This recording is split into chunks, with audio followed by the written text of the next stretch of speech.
Hello, I'm Jeffrey Mishlove. If you watched yesterday's InPresence segment, I focused on a word, entelechy, and I described it as your deep purpose, a force driving you toward the realization of your full potential.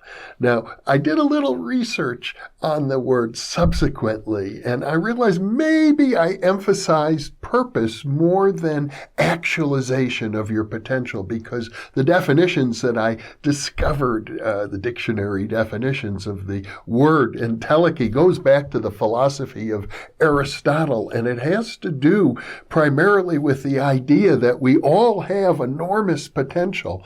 Some of us fulfill that potential. We become what we might become. I have the feeling when I create these videos, for example, that I am fulfilling my potential right at this very second.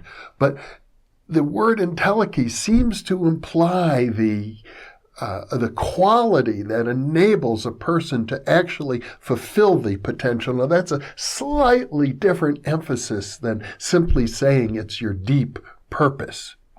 But let's talk about words for a moment. Words like deep purpose, profound. I know I use those words a lot because my intention in working with these video monologues is to touch those of you who are viewers at a deep level, at a profound level. But what does that really mean? I suppose one way to look at it is to say that if those of you who are watching somehow get into a groove where you are actualizing your full potential, or at least a great deal of it, that would be deep. Because I suppose as we look out at the world around us with billions of people, how many people can we say are achieving their full potential? Well, I don't know, to be honest. Honestly, I cannot say. I have heard people say that some of the most enlightened people they have ever met are people who are very obscure. They're not famous people. They're not well known in the world. They don't have prominent positions. They might work as caretakers or as servants or janitors. They might have low-level jobs and yet be extremely enlightened in a deep sense, because maybe what really matters is what's in your heart, not what you do in the world. On the other hand, maybe it all matters. Now, another way of thinking about a profound change is a change that you take some risks for. I mean, for example, those of you who are watching this series because you respect the fact that my main focus is parapsychology, that's risky. We live in a culture in which, number one, your interest in the paranormal alone is going to subject you to a certain amount of scrutiny, a certain amount of ridicule. A lot of people will raise their eyebrows. They'll think maybe you're gullible or that you're becoming involved in a cult of some sort or some kind of nonsense. So there's a risk there, and there's also a risk that it might actually be true.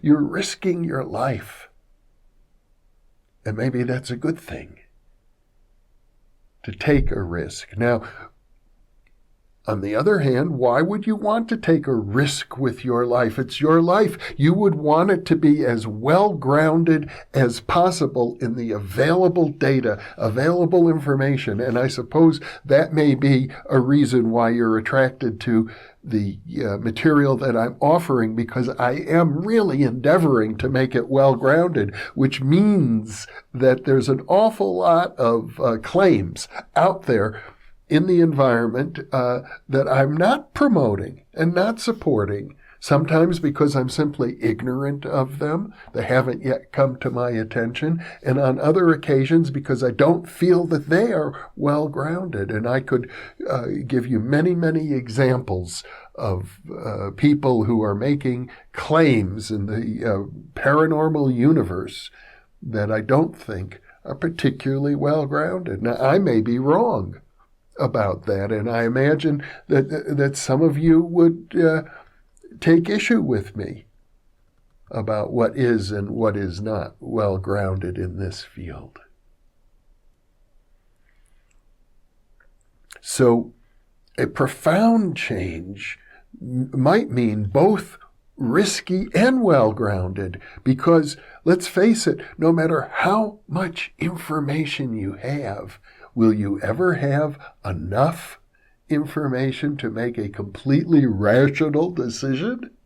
I don't think so. I think there will always be pieces of information that are missing. And I'll tell you something else. With regard to the field of parapsychology, there are a few very knowledgeable people in the field of parapsychology, parapsychologists themselves who have conducted research, who have examined the research very carefully, who remain skeptical, who don't feel that the case for psi has been adequately established. Now, I am not amongst those people. I have had too many personal experiences to be anywhere near that group. I think this stuff is as real as can be, but let me explain it this way.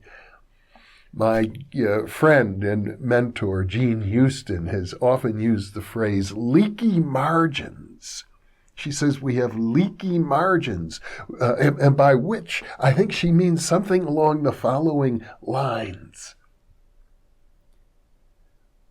From the point of view of mainstream Western culture, we live in a rational universe, and it's been thought of as a rational universe ever since the 18th century age of enlightenment in Western culture. The great philosophers of John Locke and so on. We could go through the list. Bishop Berkeley, Kant, Descartes, Spinoza, very, very rational thinkers, and it affected our politics. It affected the growth of science. There are many, many positive things to be said about a rational culture. But the leaky margins that Jean Houston refers to are the experiences that never quite make it into the mainstream. They're marginalized, just as parapsychology is marginalized, but it points to a very different kind of world than this picture of the irrational enlightenment. The challenge, of course, to the rational enlightenment comes from the postmodern philosophers, the deconstruction of the Enlightenment.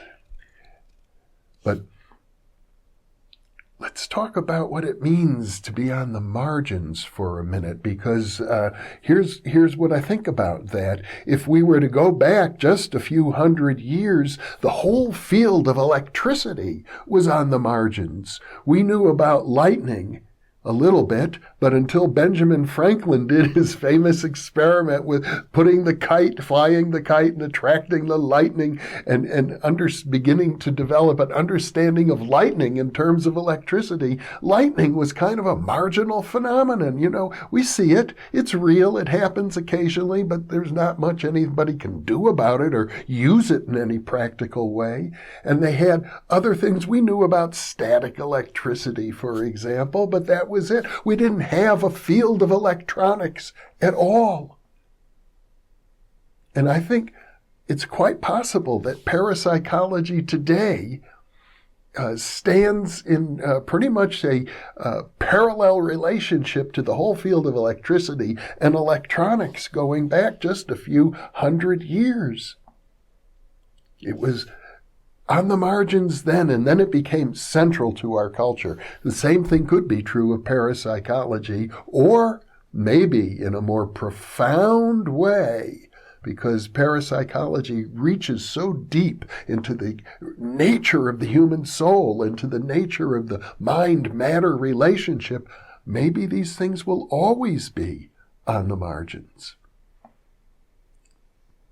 Now, I'm getting wound up here, and I know I could go for another half hour, at least pursuing this topic, but I've endeavored to keep these InPresence segments short.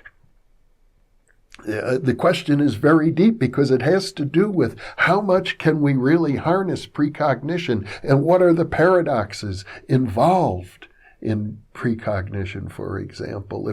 If does it mean that the future already exists? And if so, what does that say about us today? Do we have any free will if our future has already, in some level, happened? The research on precognition, well, it's kind of marginal. Philosophers will be arguing about it for a long time. And I guess all I can leave you with right now are various paradoxes to ponder. And it's my hope that in pondering these paradoxes, you will find something profound within yourself. So let me leave you with just this question.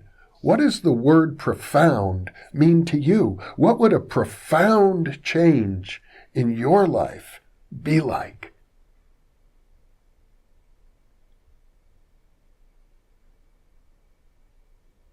What would a profound change in your life be like? Thank you for being with me.